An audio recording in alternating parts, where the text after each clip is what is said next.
Hello जी। तो आज cutting करते हैं मेन फैब्रिक और लाइनिंग को एक साथ कटिंग करेंगे कुर्ती में, वो भी और कढ़ाई वाली कुर्ती में। सिंपल कुर्ती में तो सभी कर लेंगे, ये कढ़ाई वाली कुर्ती है। तो सबसे पहले मैंने इसको अच्छे से सेट कर लिया है।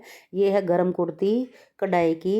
इसमें मैंने इसको अच्छे से सेट कर लिया है, गले को बिल्कुल सेंटर पॉइंट देते हुए नीचे तक का भी जितनी हमारी एम्ब्रॉयडरी है कढ़ाई है जहाँ तक वो रखी है वहाँ तक हमने इसको अच्छे से सेट कर लिया है। अब मुझे इस लेनी है इसकी लंबाई, जितनी मैं लंबाई तैयार रखनी है। तो इसकी लंबाई ज़्यादा ही है क्योंकि ये बॉर्डर कटिंग होके लगेगा बाद में ऊपर आएगा, क्योंकि जहाँ तक हमारा बॉर्डर कढ़ाई का है उससे ऊपर हमारी लेंथ जो है कंप्लीट हो रही है, क्योंकि हम ऊपर से भी कम नहीं कर सकते। अगर टाई पट्टी होती तो हम नीचे ले आते और टाई पट्टी को निकाल के अलग से सेट कर देते, लेकिन ऊपर जो है गला कढ़ाई का है तो वो भी लेना ज़रूरी है, तो हम इस बॉर्डर को ही लेंगे। यहाँ तक इसकी लंबाई कंप्लीट हो रही है और ये नीचे का बॉर्डर कटिंग होके ऊपर आएगा। अब ऊपर से मैंने गला जितना 1/2 इंच सिलाई का छोड़ते हुए गले को भी देख लिया है जितना लंबाई हमारी होगी।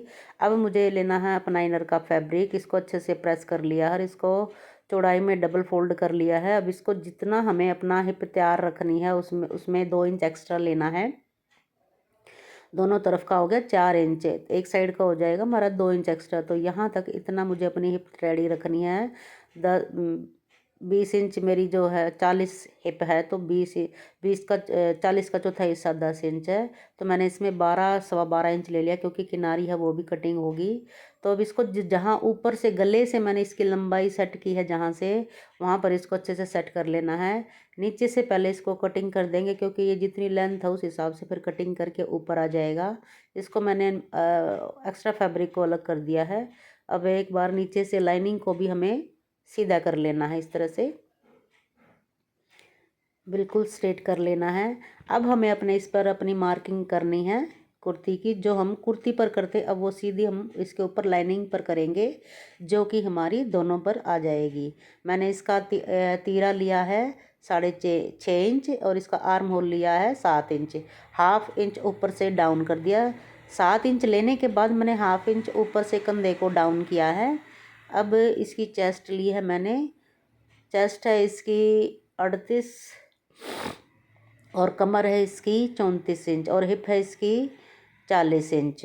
तो इस तरह से इसका मेरी कुर्ती का जो है मेज़रमेंट है। आप तीनों मेज़रमेंट का चौथा हिस्सा निकाल कर इस तरह से आप अपना मार्क कर लेंगे। आपका जो भी कोई निशान हो, आपका कोई मेज़रमेंट हो, आपकी कुर्ती का नाप कोई भी हो, उस हिसाब से आप जो भी हो उसका चौथा हिस्सा हमें यहाँ हाफ फोल्ड करके लगा लेना है। और फिर 2-2 इंच एक्स्ट्रा हमें मार्जिन ले लेना है और इसे एक शेप दे देनी है इस तरह से।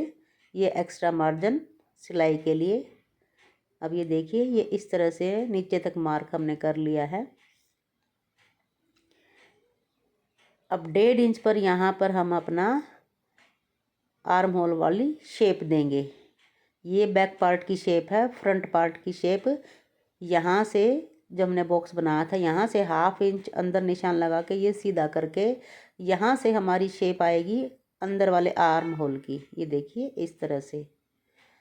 तो निशान हमारे कंप्लीट हो चुके हैं अच्छे से। अब यहाँ से इसको कटिंग करना है बाहर वाले निशान से।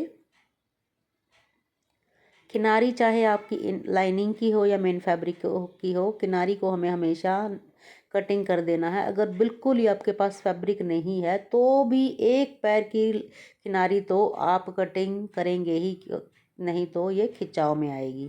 तो ये देखिए इस तरह से दोनों एक साथ हमारे जो हैं कटिंग हो चुके हैं।